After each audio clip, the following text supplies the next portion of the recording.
Friends, welcome to my channel. This is Sudha. ఈ వీడియోలో వచ్చేసి మార్నింగ్ టైం పిల్లలకి లంచ్ బాక్స్ చేయడానికి చాలా ఇబ్బంది పడతాం కదండి. సో దాంట్లో ఒక బెస్ట్ రెసిపీ అని చెప్పొచ్చు. ఎగ్ రైస్ చాలా సింపుల్ అండ్ టేస్టీగా, ఈజీగా, ఫాస్ట్గా అయిపోతుందండి. సో ఒక 5 మినిట్స్లో చేసేసుకోవచ్చు మార్నింగ్ టైం లంచ్ బాక్స్లో కనుక. ఇలా ఒకసారి ట్రై చేయండి, చాలా అంటే చాలా టేస్టీగా వస్తుంది. ఫస్ట్ దీనికోసం మనం ఒక కడాయిలో 2 టేబుల్ స్పూన్ ఆయిల్ హీట్ చేసుకోవాలి. ఇలా ఆయిల్ హీట్ చేసుకున్న తర్వాత దీనిలోకి సన్నగా కట్ చేసుకున్నటువంటి క్యారెట్ ముక్కలు వేసుకోవచ్చండి, ఎందుకంటే పిల్లలకు హెల్దీ కాబట్టి. సో తినకపోతే కనుక మీరు స్కిప్ చేసుకోవచ్చు, నో ఇష్యూ. సో ఇలా క్యారెట్ ముక్కలు వేగిన తర్వాత దీనిలోకి 2 ఎగ్స్ తీసుకోవాలి. 2 ఎగ్స్ని బ్రేక్ చేసేసి ఈ వేగినటువంటి క్యారెట్ ముక్కల్లో ఈ 2 ఎగ్స్ని వేసేసుకోవాలి. ఇలా ఎగ్స్ వేసేసిన తర్వాత 2 నిమిషాల పాటు ఎగ్ని మాత్రం కదిలించకుండా ఉండాలండి. సో కదిలిస్తే ఏమవుతుంది, మరీ చిన్న చిన్న పీసెస్ అయిపోతాయి.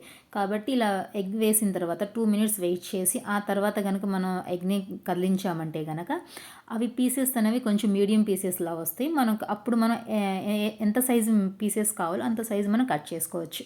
ఇక చూసారు కదా వీడియోలో చూపిస్తున్నట్లుగా ఇలా కట్ చేసుకోవాలి. ఇలా కట్ చేసుకున్న తర్వాత దీనిలోకి మనము రుచికి తగ్గట్టు కొంచెం సాల్టు అండ్ అలాగే కొంచెం పసుపు, కరివేపాకు లేదా అల్లం వెల్లుల్లి పేస్ట్ ఇవన్నీ అల్లం వెల్లుల్లి పేస్ట్ అనేది కొంచెం ఆయిల్లో ఆయిల్లో వేగేదాకా ఉంచాలండి, ఎందుకంటే అది పచ్చి స్మెల్ రాకూడదు కదా. కాబట్టి ఆయిల్లో హీట్ అయిన తర్వాత దీంట్లో కొంచెం కరివేపాకు రెమ్మలు వేసుకొని కొంచెం అలా వేగనివ్వాలి. ఆయిల్ ఇదయ్యి ఆ మొత్తానికి ఫ్లేవర్ తగిలేలాగా. సో తర్వాత దీంట్లో కొంచెం 1 టేబుల్ స్పూన్ జీలకర్ర, 1 టేబుల్ స్పూన్ ధనియాల పౌడర్ వేయించి పౌడర్ చేసినటువంటివి వేయాలి. అండ్ అలాగే తర్వాత రుచికి తగ్గట్టు కారం అనమాట.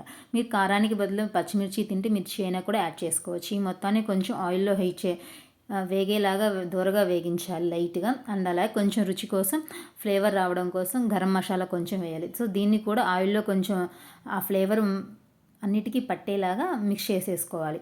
ఇలా వేయించిన తర్వాత ముందుగా ఉడికించి పెట్టుకున్నటువంటి కప్పు రైస్ని దీంట్లో మనం మిక్స్ చేసేసి మొత్తాన్ని మంచిగా ప్రాపర్గా మిక్స్ అయ్యేలాగా ఒక స్పూన్తో కలిపేసేసుకోవాలండి.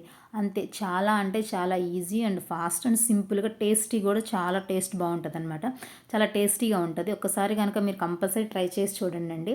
రెండోసారి కూడా పిల్లలు అడిగి మరీ తింటారు. లంచ్ బాక్స్ మీకు రిటర్న్ ఇంటికి వచ్చేటప్పుడు కంపల్సరీ ఖాళీగా వస్తుంది, ఇదైతే నా గ్యారంటీ. సో దీని మీద కొంచెం గార్నిష్ కోసం లేదా కొంచెం ఫ్లేవర్ యాడ్ అవ్వడం కోసం కొత్తిమీర యాడ్ చేసుకొని మిక్స్ చేసేసుకోవాలి. అంతే, ఇంక బాక్స్ రెడీ అయిపోద్ది అనమాట. పిల్లలు చాలా టేస్టీ అండ్ చాలా ఇష్టంగా కూడా తింటారండి ఇది. ఇలా ఒకసారి ట్రై చేయండి. Thank you for watching my video. Please like, share and subscribe my channel. Thank you.